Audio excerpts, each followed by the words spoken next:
Georgians actually celebrate people that go abroad and commit crime.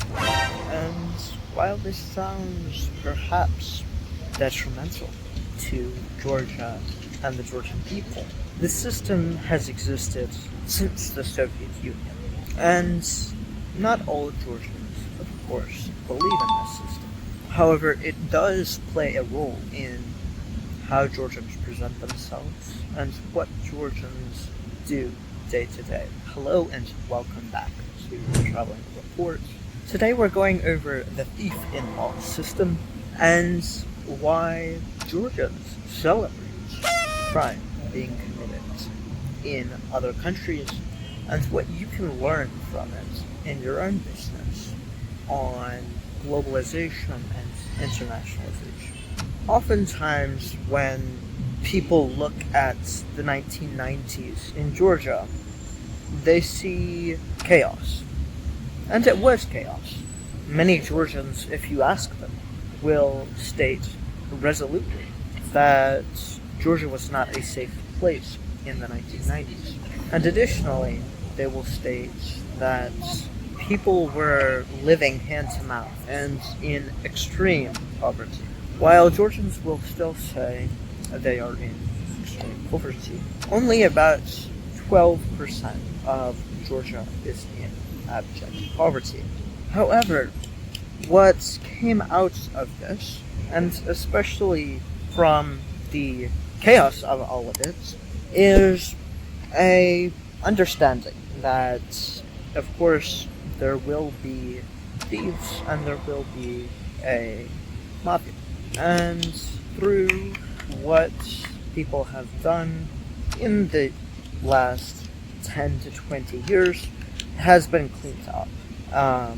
Especially under Saakashvili, the system was dismantled and a lot of the people that were involved in the system were invariably taken out of it. Now, there are still some levels of the same system existing. And of course, if you ask anyone from Imereti especially, or Achara, you get very differing answers about whether the mafia still exists. Some will say the Gazebi are mafia aligned. To me, they seem like little kids, so I don't fear them that much. But in Georgia, you get a lot of this mentality, even still, that if you go abroad and you bring money back, regardless of how you got it, it is seen as a good thing. And so this breeds a lot of issues, right?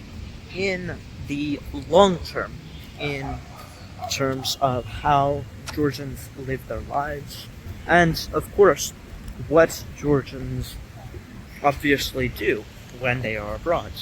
And this isn't to say that all Georgians are the same. They aren't.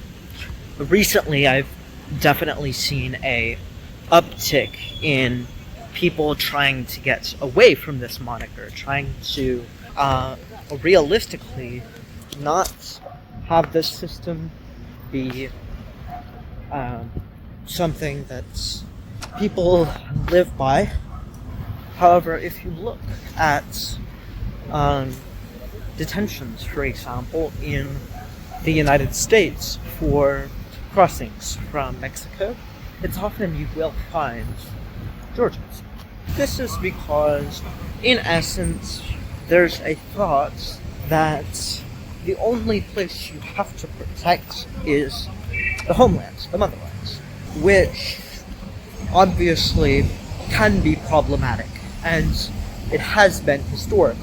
And obviously this was born out of domineering, and especially with the Russians being the way that they are in terms of the governance and so forth, they only made it worse. While, of course, Georgians today are much different than they were in the 90s, there is a sense of tension regarding this. And you have to be careful as well because of this in hiring and additionally working with some people. And this isn't to say that, of course, you shouldn't work with Georgians. Georgians are some of the most hardworking and realistically kind people I've met. But there is something to be said about this aspect of culture. And additionally, of course, living in this country for 2 years, you kind of get a sense for how people interact, right? And there's a sense of nationalism over everything. And this creates the system in the first place, of course, but you sort of get an interesting dynamic living here, and it's very safe here. People aren't going to do anything to you here. But this isn't to say, and this is honestly fairly confusing when you see them abroad, as a lot of them are in cybercrime, a lot of them are in money laundering, and this is something that makes for a very unique position where the motherland is safe, but you cannot bank on people outside of the motherland being safe friends or close to you. Now, this isn't to say as well that I don't have friends that are Georgian outside of Georgia. I very much do. And a lot of the Georgians that I've met in Tbilisi or Imareti, any of the places I've been, do invariably go abroad, and I stay in contact with them, and they're fine. But if you don't know them deeply, I would hesitate. And it's always good to obviously deal with vetting them anyway. So, of course, if you need help understanding any of these topics and you are looking to navigate Georgian culture or how Georgians interact abroad, feel free to click to the link down below in the description.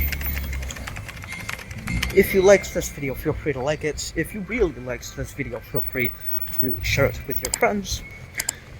If you are looking to join me on this internationalization and globalization journey, feel free to subscribe. This has been the Traveling Reports, signing off.